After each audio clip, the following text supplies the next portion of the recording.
इस कार्यक्रम के पुण्यार्चक हैं श्री वर्धमान श्वेतांबर स्थानकवासी जैन श्रावक संघ ट्रस्ट, उपाध्याय प्रवर प्रवीण ऋषि चातुर्मास समिति। जिस समय आप घर वालों से स्नेह से बात कर रहे हैं, घर वाला आपसे बात कर रहा है और उसके बल में आप मोबाइल बीच में ले आते हो, तो क्या आप अपने दूध की खीर में नमक नहीं डालते हो? क्या आप अपने रिश्ते की गरिमा रखते हो या रिश्ते की गरिमा घटाते हो? Why?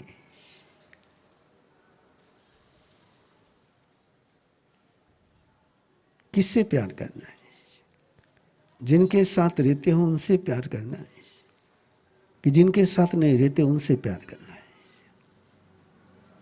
सिंपल सिंपल सवाल है ना?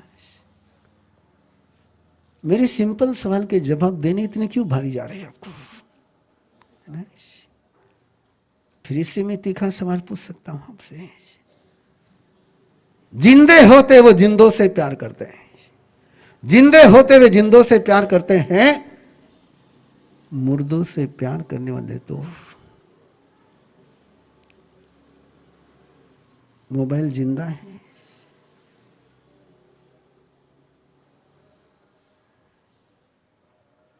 मोबाइल जिंदा है,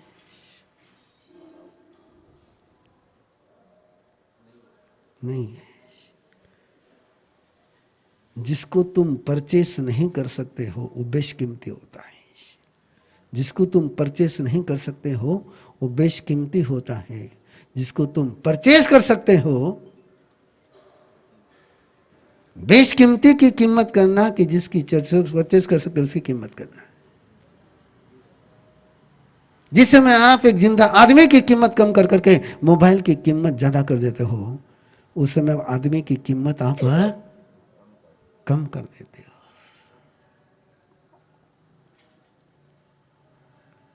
मोबाइल खो गया तो दूसरा ला सकते हो,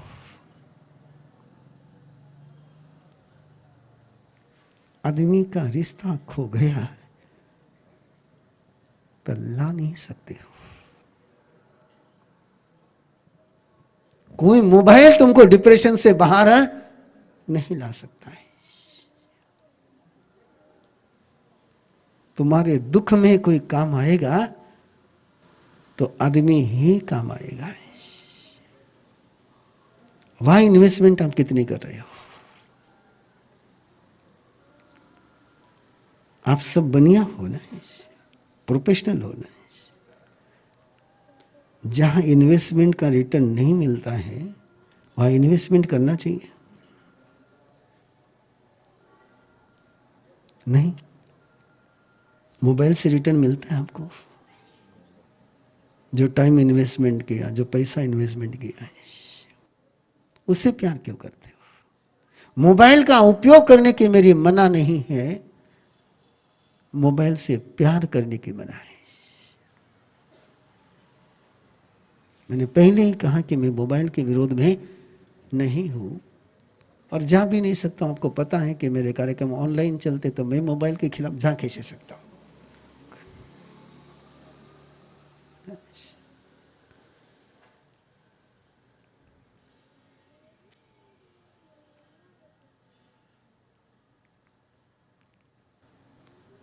इसलिए मोबाइल से प्यार नहीं करना है। प्यार किससे करना है?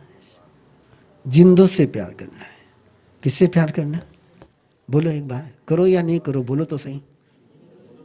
किससे प्यार करना? जिंदों से प्यार करोगे तो जिंदों की मोहब्बत मिलेगी। जिंदों से प्यार करोगे तो जिंदों की मोहब्बत मिलेगी। मुर्दों से प्यार करोगे तो मुर्दों की सोहबत मिलेगी, मोहब्बत नहीं मिलेगी।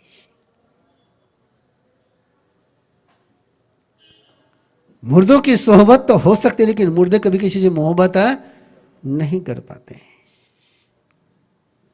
उपयोग कर सकते हो। इतना एक छोटा सा सूत्र घर में लागू कर सकते हो, घर बच जाएगा।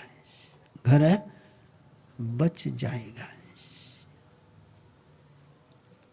आने वाले समय में सबसे बड़ा चैलेंज अल्कोहल नहीं है, गुटखा नहीं है, मोबाइल का एडिक्शन है, बिग डिसीज, नो मेडिकेशन। ऐसा एडिक्शन है कि जिसकी कोई दवा नहीं है और जिसका असर ब्रेन पर, हार्ट पर, लीवर पर, किडनी पर, नींद पर सबसे ज्यादा होता है।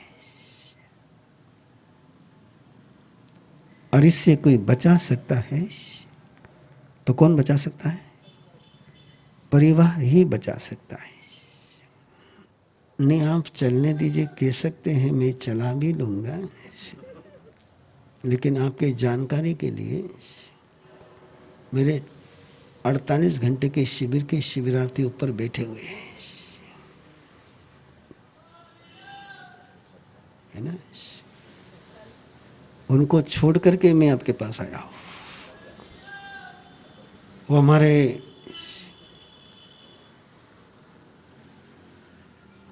पुरुषाकार पराक्रम ध्यान साधना के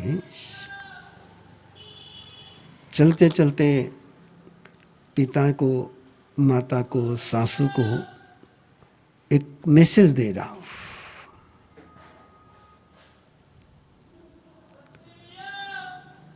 कब तक काम करना है?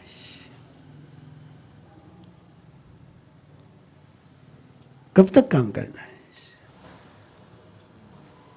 मजा तो इसमें है अपने आंखों के सामने अपने उत्तराधिकारी को काम सौंप करके एंजॉय करना है। बहू रानी घर में आने के बाद भी सासू यदि रिटायर नहीं होती है तो मुझे समझ में नहीं आता है कि वो अपने बहू को समर्थक बनाएगी।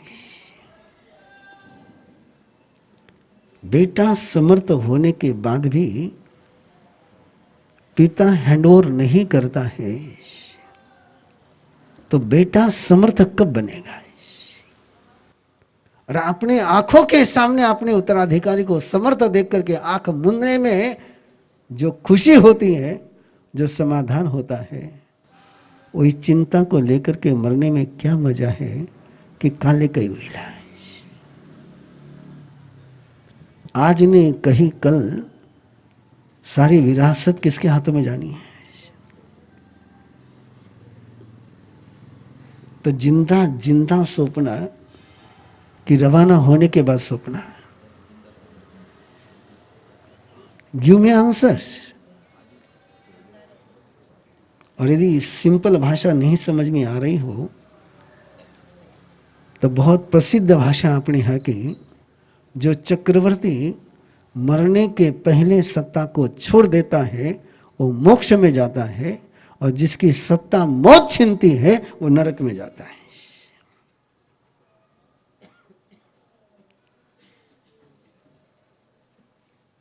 मैं मेरे उत्तराधिकारी तैयार कर रहा हूं।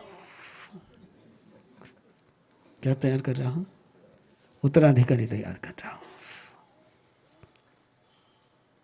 1 जनवरी 2026 को मैंने रिटायरमेंट लेनी है। ये सारा अरमिज्जा का जो काम है वो इनको हैंडओवर कर रहा हूं मैं, और हैंडओवर करने के पहले उनको ट्रेन कर रहा हूं 2 साल में। तो कल भी वो लोग आए थे 2 दिन, वो पेरेंटिंग के थे जिनको मैं उत्तराधिकारी के रूप में तैयार कर रहा हूं। आज पुरुषाकार वाले आए हैं जो आज और कल रहेंगे, उनको मैं उत्तराधिकारी के रूप में तैयार कर रहा हूं। मेरे हर फैकल्टी के मैं उत्तराधिकारी तैयार कर रहा हूं।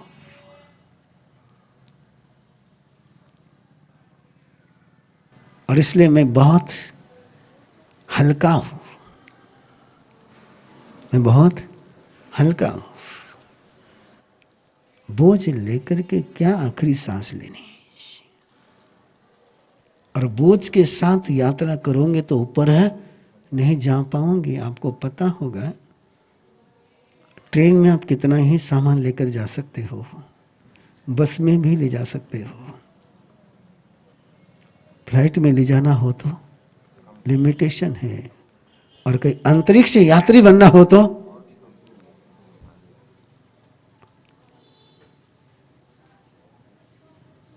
आपको ऊपर की यात्रा करनी है तो बोझ कम करो। आखिरी सांस पर बोझ होना ही नहीं चाहिए। जो बोझ आखिरी सांस पर होता है उसी बोझ को लेकर के अगला जन्म शुरू होता है। ये आगम का विधान है। जद ले से मरई तद ले से जम्मई। जिस लेशा में मरता है उसी लेशा में जन्मता है। तो बोझ वाली लेशा के साथ मरना कि हल्की लेशा के साथ मरना है, ये उसके सूत्र है। इसलिए अरहम मिर्जा का एक बहुत ग्रेट प्रोग्राम है, मरने के पहले मरने की तैयारी करो, आर्ट ऑफ डाइंग।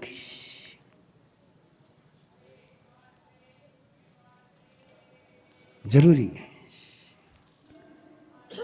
जीने की कला सीखो या न सीखो, मरने की कला सीखना जरूरी है। कि वो मरना तो है, कोई ऑप्शन नहीं है आपके पास। खाना कि नहीं खाना ऑप्शन है, जीना कि नहीं जीना उसका भी ऑप्शन है। नहीं जीना हो तो मर सकते हैं, लेकिन मरने का कोई ऑप्शन नहीं है, वो तो होना ही होना है। ओके, तो एक छोटी सी शुरुआत आज आपके साथ करी, कार्यक्रम की कल्पना आपको दी। भावना एक ही है कि परिवार इतना समर्थ बने कि सब मोबाइल के, टीवी के, इंटरनेट के शकुनी फेल हो जाए। परिवार इतना समर्थ बने, इतना समर्थ बने कि मोबाइल, टीवी, इंटरनेट ही नहीं बाकी सारी संगत के शकुनी फेल हो जाए और भगवान ऋषभदेव सफल हो जाए। तीसरा परिवार कौन सा है? ऋषभदेव का है। भरत चक्रवर्ती षटखंड विजय यात्रा कर करके पहुंचा है, लेकिन चक्र नगरी में प्रवेश नहीं कर रहा है। पता चला, तज्ञों ने कहा कि दुनिया को तुमने जीत लिया है, लेकिन भाइयों ने अब तक आपको सरेंडर नहीं किया है। और भरत को विश्वास था कि मेरे भाई मेरे से इतना प्रेम करते हैं, एक संदेशा जाएगा और वो सरेंडर हो जाएंगे। और सारे भाइयों के पास संदेशा गया है कि मुझे सबने राजा के रूप में स्वीकार किया है, तुम भी मेरा शासन स्वीकार करो, तुम भी मेरे अधीन हो जाओ। 99 भाइयों के मन में से 98 भाइयों के मन में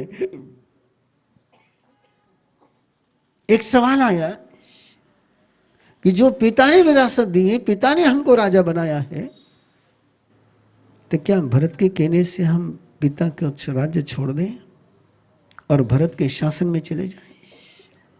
वो पिता के पास गए सलाह लेने के लिए, और पिता ने उनको कहा है, मैंने पहले तुमको ये राज्य दिया था, अब मैं तुम्हें वो राज्य देता हूं जिसको कोई भरत नजर उठा करके नहीं दे सकता है। तुम मेरे शाश्वत साम्राज्य में आ जाओ। और 98 के 98 भाई परमात्मा के शाश्वत साम्राज्य में चले गए। बाहुबली और भरत का बहुत प्रेम था, और बाहुबली के पास जैसा संदेशा गया है तो बाहुबली ने जवाब दिया, आप मेरे बड़े भाई हो, आपने षटखंड विजय की यात्रा करी, आप सफल हुए, मुझे हार्दिक हार्दिक खुशी है, मेरा अभिनंदन स्वीकार करो। बड़े भाई के रूप में मैं आपके चरण छूने के लिए तैयार हूं। बड़े भाई के रूप में मैं आपके चरण छूता हूं, वो मेरा अधिकार है। लेकिन आप ये कहो कि शासक के रूप में मुझे स्वीकार करो, तो मैं शासित होने के लिए तैयार नहीं हूं। बात को समझ लेना है। बड़े भाई के रूप में मेरा आदर है, रिस्पेक्ट है, पिता की जगह पर आप मुझे हो। लेकिन आप ये कहो कि मैं तुम्हारा शासक हूं, ये मंजूर नहीं है। और भरत चक्रवर्ती को धक्का लगा, शौक लगा कि 98 भाई ने मेरे पास आने के बजाय राज छोड़ दिया। एक बोझ मन पर आ गया कि मैंने चक्रवर्ती बनने की धुन में अपने 98 भाई को खो दिया। बाहुबली का जवाब पढ़ करके भरत के चेहरे पर चिंतन आ गया। बड़े भाई है, छोटे भाई है, क्या मैं भाई बनूं या शासक बनूं? और ये द्वंद्व हमेशा बड़ों के सामने आता है। ये द्वंद्व हमेशा मां बाप के सामने आता है। मैंने बाप बनना कि मैंने शासक बनना? मैंने सासू मां बनना कि मैंने शासक बनना है? और हर छोटा बड़े को बड़प्पन का आदर देने के लिए तैयार होता है, लेकिन शासक के रूप में स्वीकार करने को तैयार नहीं होता है। भरत के सामने एक द्वंद्व था, एक दुविधा थी, क्या करूं? इतने सालों की इस पूरी यात्रा को, विजय यात्रा को विराम दे दूं? अपने छोटे भाई को गले लगाऊं?